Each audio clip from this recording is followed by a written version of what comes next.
그래서 오늘은 한국교회가 함께 지키는 어린이 주일입니다. 그래서 여기 듣는 사람들 대부분 어른들인데, 그래서 어린아이들을 위한 설교라기보다는 어른들을 향해서 어린아이만 같아라 라는 의미로 그래서 설교 제목도 이렇게 정해보았습니다. 어린이 주일의 유래는 1856년, 굉장히 오래됐네요. 미국 그 매사추세츠주의 레오날드 목사님이 6월 둘째 주일을 어린이 주일로 지킨 이래로, 그리고 이제 이것이 미국 전역에 확장이 됐고, 6월 둘째 주가 어린이 주일로 결정된 것은 1년 중에 꽃이 가장 만발한 아름다운 시기가 되므로 아름다운 어린이들의 이미지와 가장 잘 직결되기 때문에 그날로 정했던 것 같습니다. 그래서 우리나라에서는 방정환 선생님 이런 분들이 어린이 교육의 필요성을 절감했고, 또 그분들이 1923년 5월 1일을 어린이날로 정해서 어린이의 인격 보호와 바른 성장에 대한 어른들의 관심과 학성을 촉구하는 등 활발한 운동을 전개를 했습니다. 그래서 우리나라 교회들은 초창기에는 미국에서 제정한 6월 둘째 주일을 어린이 주일로 지키다가 1956년부터 5월 첫째 주를 어린이 주일로 변경해서 지금까지 내려오고 있습니다. 자, 어린이날 그 유래보다 더 중요한 것은 어린이들이 믿음을 가지고 정말로 그 순수함을 지키고 살아가느냐, 이것이 더 중요한 것입니다. 그래서 어린이들의 활짝 핀 웃음이 있는 가정이 바로 행복한 가정이고, 또 어린이들이 도란도란 어울려 있는 마을이 희망이 있는 마을이 되는 것이고, 어린이들이 모여서 하나님께 예배하고 찬송하는 그런 교회, 그 교회에 미래가 있는 것입니다. 그래서 태양처럼 밝고 믿음직스러운 어린이들이 많은 나라, 그 나라의 앞날이 밝은 것입니다. 그런데 현실은 그렇지 못합니다. 세상의 모든 오염이 그대로 백지 같은 아이들에게 전달이 됩니다. 아프리카에 있는 소년병들, 어린 시절부터 자기 눈앞에서 부모들이 죽고 자기들도 사람을 죽이고 총칼을 짊어져야 하는 그런 소년병들이 있습니다.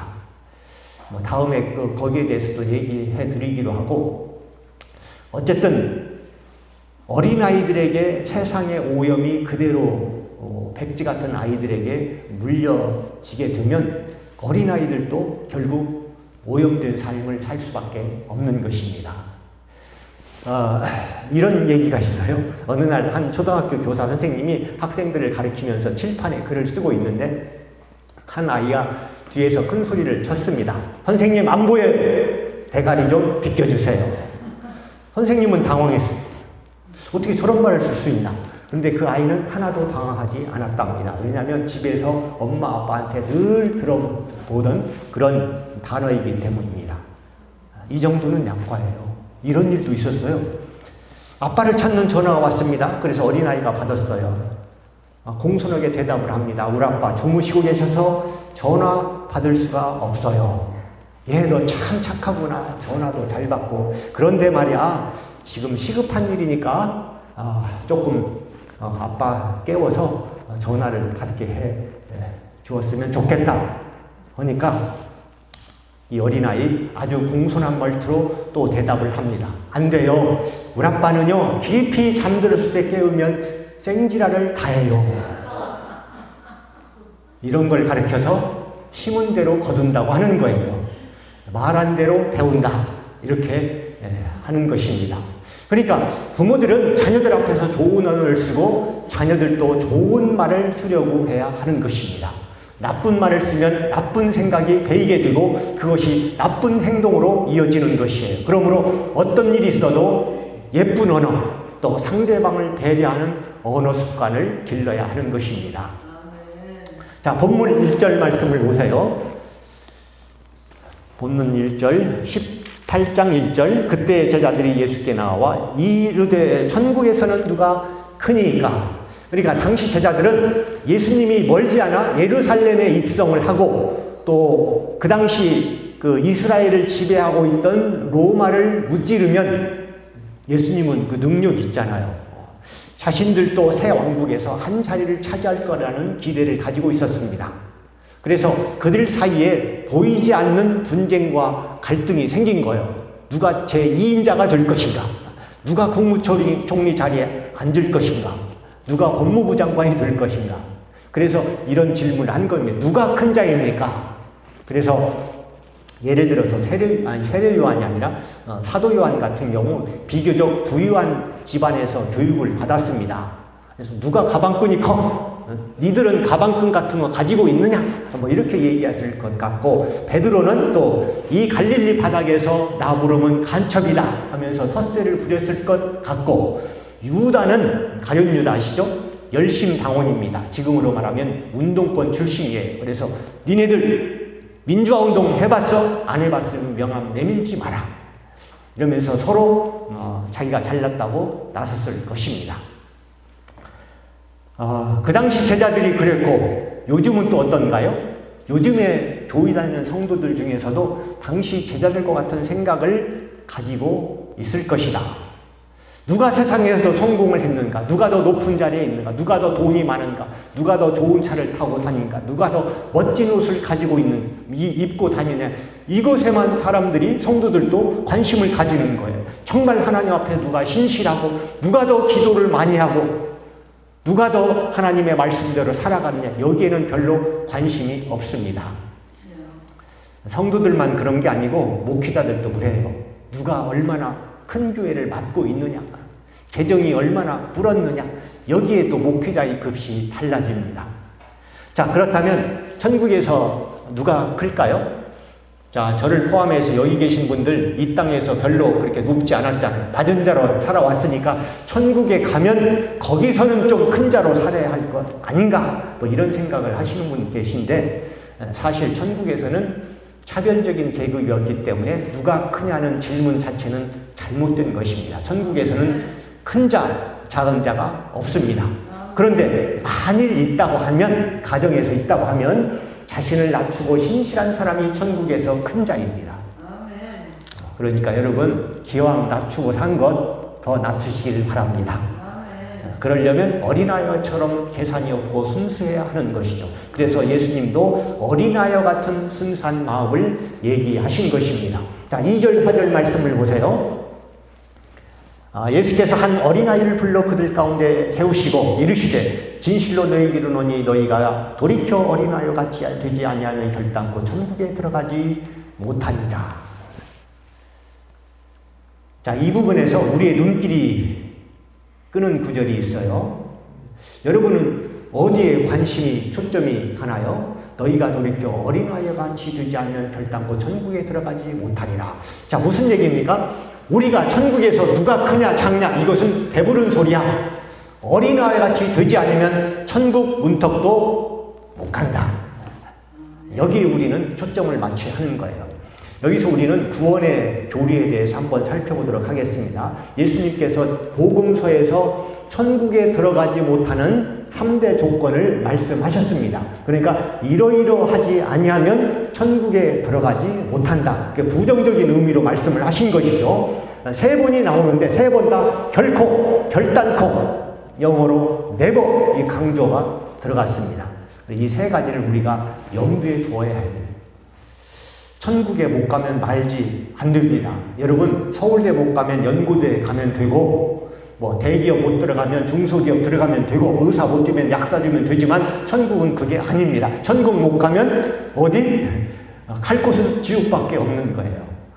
그래서 이러이러하지 못하면 결코 천국에 들어가지 못하리라. 이 3가지가 나오는데 3가지 한번 올려보세요. 어떤 경우인지. 첫 번째는 요한복음 3장 5절, 너희가 물과 성령으로 거듭나지 않으면 하나님 나라에 들어갈 수 없다. 그러니까 거듭나는 것이 뭔지 모르는 사람도 무조건 거듭나시기를 부탁을 드립니다. 그리고 마태복음 5장 20절에 너희가 서기관과 바리새인들보다 더 낫지 아니하면 결코 천국에 들어가지 못한다.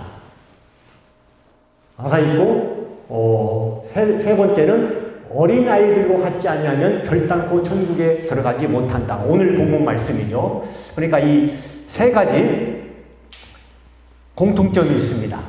자, 어떤 공통점이 있을까요? 한번 3가지를 보세요. 어떤 공통점이 있는가? 3가지 쫙 보면은 조금 어려울 것 같은데, 어린아이입니다. 공통점은. 그러니까 오늘 본문 어린아이와 같지 아니하면, 이건 당연히 어린아이를 빗댄 가르침이고, 또 물과 성령으로 거듭나지 아니하면 안 된다고 했는데 다시 태어난다는 것은 어린아이와 관계가 있잖아요. 물론 요한복음에서도 설명을 하지만 어머니 뱃속으로 들어갔다 나오는 것은 아닙니다만 어쨌든 어린아이와 깊은 관계가 있습니다. 그리고 너희가 바리새인보다 낫지 아니하면 천국에 들어가지 못한다. 이 말은 좀 복잡합니다. 거기에 대해서 좀 살펴볼까요? 그러니까 바리새인들에게 신랄하게 비판하신 분이 예수님이에요. 그런데 그 바리새인 서기관들보다 너희들이 낫지 아니하면 안 된다. 이렇게 말씀하신 이유는 무엇일까요? 한번 예수님께서 얼만큼 비판을 하셨는지 마태복음 23장을 한번 찾아보시기 바랍니다. 뒤로 몇 장 넘어가면 23장인데 마태복음 23장을 펴보시기 바라요. 자, 23절, 23장 23절. 화 있을진저 의식하는 서기관들과 바리새인들이 너희가 박하와 회양과 근체와 11조는 들이대 율법에 더 중한 바 정의와 긍휼과 믿음은 버렸도다. 그러나 이것도 행하고 저것도 버리지 말아야 할지니라. 자, 25절도 화 있을진저 의식하는 서기관들과 바리새인들이여 잔과 대접을 겉은 끝이 하되 그 안에는 탐욕과 방탕으로 가득하게 하는도다. 27절도 나오네요. 화 있을진저 의식하는 서기관들과 바리새인들이여 너희들은 회칠한 무덤 같다. 23579 29절에도 화 있을진저 의식하는 서기관들과 바리새인들이여 이렇게 계속해서 의식하는 바리새인들을 신랄하게 비판을 합니다. 그리고 33절 드디어 뭐라고 합니까? 뱀들아 독사의 새끼들아 너희가 어떻게 지옥의 판결을 피하겠느냐. 독사의 새끼들아 라고 말씀을 하시는데 우리나라는 솔직히 독사가 그렇게 많지 않습니다. 독사를 발견하려면 산속에 들어가야 돼요. 우리나라의 비교적 흔한 동물은 뭐 닭이나 개, 돼지 정도. 그래서 우리는 욕을 할 때도 닭, 개, 돼지를 빗댄 욕들이 상당히 많습니다. 뭐 닭대가리, 돼지 같은 뭐 개 자녀들. 그런데 이스라엘은 독사가 상당히 많아요. 사막지대라 그래서 그런지. 그래서 예수님께서 말씀하신 독사의 새끼를 우리나라식으로 번역을 하면 뭐에? 개의 새끼 이렇게 되는 거죠. 아, 이제 보니 예수님도 욕을 하셨네요. 네, 욕을 하셨습니다. 근데 솔직히 뭐 욕을 한 사람보다는 욕먹을 짓을 한 사람이 잘못이 크고 그렇다고 해서 우리들 같이 욕을 입에 달고 살지는 않았습니다. 그러니까 바리새인들의 의식을 신랄하게 비판하다 보니까 주님도 잠시 흥분하는 것 같아요. 자, 이렇게 신랄한 욕을 먹은 바리새인들의 의보다 나아야 된다면 우리는 어떻게 생각을 할까요? 아, 다행이다. 내가 아무려면 개 자녀들보다는 낫겠지 하고 안도를 할 수 있습니다. 우리가 이 마태복음 23장에서 살펴봤지만 바리새인들의 죄를 한마디로 정의하면 무엇입니까? 의식이죠. 의식이란 뭐냐면 겉과 속이 다른 것을 의식이라고 합니다. 그러니까 바리새인들은 겉으로는 거룩한 척하지만 속은 교만과 자기의에 사로잡힌 의식주의자들이었습니다. 그러니까 여러분 가장 훌륭한 사람을 그 4단계로 나누면 겉도 깨끗하고 속도 깨끗하면 1등. 그러면 꼴등은 뭐예요? 겉도 더럽고 속도 더러우면 꼴등. 그러면 2등과 3등은 누굴까요? 하나만 선택하라면 겉은 좀 그렇다 할지라도 속은 깨끗한 사람. 그리고 3등은 겉은 깨끗하지만 속이 더러운 사람. 이렇게 되는데 그러나 예수님의 견해에 의하면 3등과 4등을 바꿔야 돼요. 차라리 겉과 속이 더러운 사람, 그 사람이 오히려 낫지 겉만 번지를 하고 속이 더러운 사람이 예수님께서 가장 비판하는 바리새인 서기관들이었던 것입니다. 그러니까 뭐냐면 속이 좀 더러운, 그러니까 겉도 더럽고 속이 더러운 창기나 세리는 예수님께서 용서하셨지만 겉만 번들을하고 속에 교만이 가득 찬 바리새인들은 예수님께서 개 자녀라고 욕을 하셨던 것입니다. 그럼 우리는 어떻게 해야 하나요? 겉과 속이 같으면 되겠죠. 네, 같아야 합니다. 그러면 겉과 속도 똑같이 더러우면 3등은 하겠네요. 그쪽으로 가면 안 되죠. 될 수 있으면 깨끗한 쪽으로, 진실한 쪽으로 가야 하는 것입니다. 그래서 여러분들이 혹시라도 그쪽으로 갈 것 같아서 주님이 미리 말씀을 하십니다. 23장 3절을 볼까요? 23장 3절. 그러므로 무엇이든지 그들이 말하는 바는 행하고 지키되 그들이 하는 행위는 본받지 말라. 그들은 말만 하고 행하지 아니하며, 이렇게 나와 있습니다. 그러니까 무슨 얘기입니까? 속은 담지 말고 겉은 본받아라, 이거예요. 왜냐하면 그 바리새인들이 겉은 상당히 수준이 높습니다. 11조 하죠, 금식하죠, 주일 성수 철저히 지키죠. 그러니까 우리는 그 정도는 되어야 합니다. 그리고 겉과 속이 같아야 합니다. 이해가 됐습니까? 이해가 되면 좀 걱정이 돼야 하는데, 그러니까 바리새인들의 수준이, 겉의 수준이 상당히 높고, 그래서 우리는 그 수준을 닮아야 하고, 그리고 겉과 속이 같아야 하고, 전혀 긴장이 안 되네. 그러려면 우리가 상당히 노력을 해야 돼요. 어쩌면 불가능한지도 모릅니다. 그러나 방법은 있습니다. 그러려면 어린아이와 같으면 되는 거예요. 어린아이와 같은 순수함, 그 온전함을 우리가 다시 회복하면 속은 말할 것도 없고 겉으로도 바리새인이나 서기관을 능가할 수 있는 것입니다. 자, 그렇다면 어린아이의 믿음은 어떤 믿음일까? 첫 번째, 순수한 믿음. 우리가 다 아시는 거죠. 순수한 믿음이란 무엇입니까? 순수한 믿음의 반대말은 아마도 계산적인 믿음일 것입니다. 예수 믿으면 복 받더라. 네, 복 받습니다. 그러면 복을 못 받으면 안 믿을 건가요? 기도하면 병 낫더라. 뭐 낫기도 합니다. 그런데 기도했는데도 안 나오면 그만둘 건가요? 그것은 순수한 믿음이 아닌 것입니다. 그러니까 하나님이 주시는 축복, 하나님이 주시는 물질, 치유, 이런 것들은 우리의 순수한 믿음의 부산물로 여길 줄 알아야 돼요. 주면 좋고 안 주면 말고, 이것이 진실한 믿음인 것입니다. 인생에서도 마찬가지예요. 너무 따지고 계산하면 세상에서도 행복하지 못합니다. 이기적으로 계산하고 살면 단기적으로는 성공할 수 있어도 진정 마음의 평안은 없는 것입니다. 그래서 하나님은 어린아이 같은 순수한 믿음과 태도를 원하십니다. 그리고 두 번째는 겸손한 믿음. 본문 4절에서 예수님께서 어린아이 같이 자기를 낮추는 자가 천국에서 큰 자라고 하신 말씀입니다. 그래서 온갖 술수로 세상적인 복을 받고 정상에 오르겠다고 수단과 방법을 가리지 않는 사람은 설령 성공하더라도 진정한 평안, 진정한 행복은 없습니다.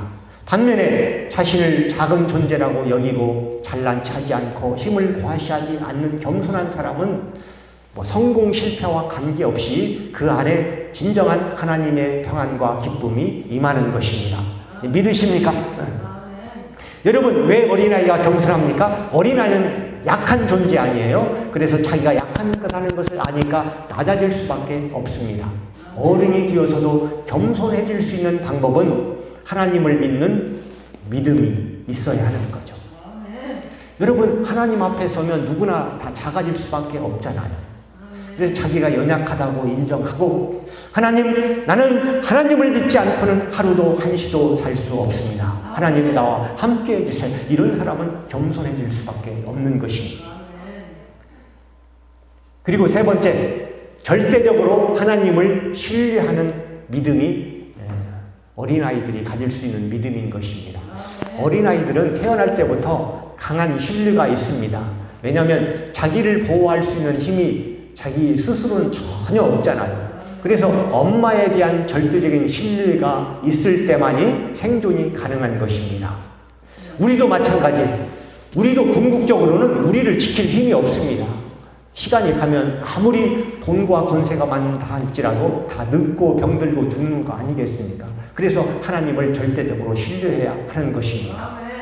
그래서 아이들에게 하나님을 가르치면 본능적으로 하나님을 믿고 의심치 않습니다.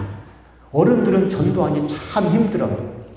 그래서 어린아이의 기도는 능력이 있습니다. 하나님을 의심치 않고 기도하면 그대로 이루어지리라는 믿음이 있기 때문에 그렇습니다.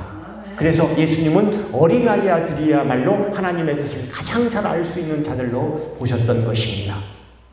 그래서 영국의 어느 기독교 학자가 조사한 바에 의하면 영국의 전체 크리스찬들은 75%가 나이 14세 되기 이전에 그리스도를 믿었다고 합니다. 4분의 3이 14세 되기 전에. 그리고 20%는 그 나머지 중에서 20%는 14세에서 21세 사이에 주님을 영접했다고 합니다. 그러니까 20살 넘어서 예수 그리스도를 영접한 사람은 겨우 전체 신자의 5%에 불과했다고 합니다. 미국의 경우도 마찬가지. 미국도 86%가 15세 이전에, 그리고 15세하고 30세 사이에 10%가 예수를 믿었고 30세 넘은 후에 구원을 받은 사람은 4%에 불과했다고 하는 거죠.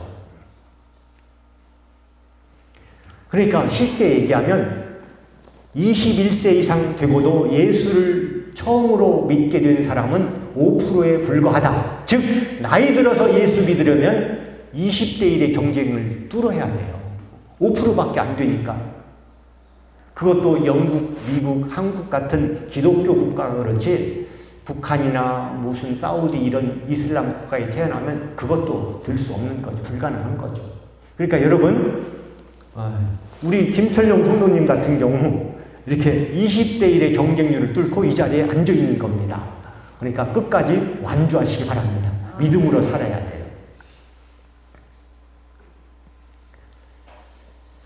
오늘 가정의 달, 또 어린이 주일을 맞이해서 훌륭한 가정 하나를 소개하고 말씀을 마치도록 합니다.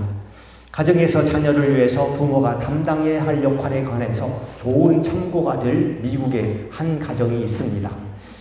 발리스키라는 부부의 가정은 10명의 자녀를 두었는데 굉장히 많이 두었네요. 그들 가운데 6명은 선교사가 되어서 해외로 나갔고 4명은 독실한 기독교인이 되어서 선교 활동을 도왔습니다.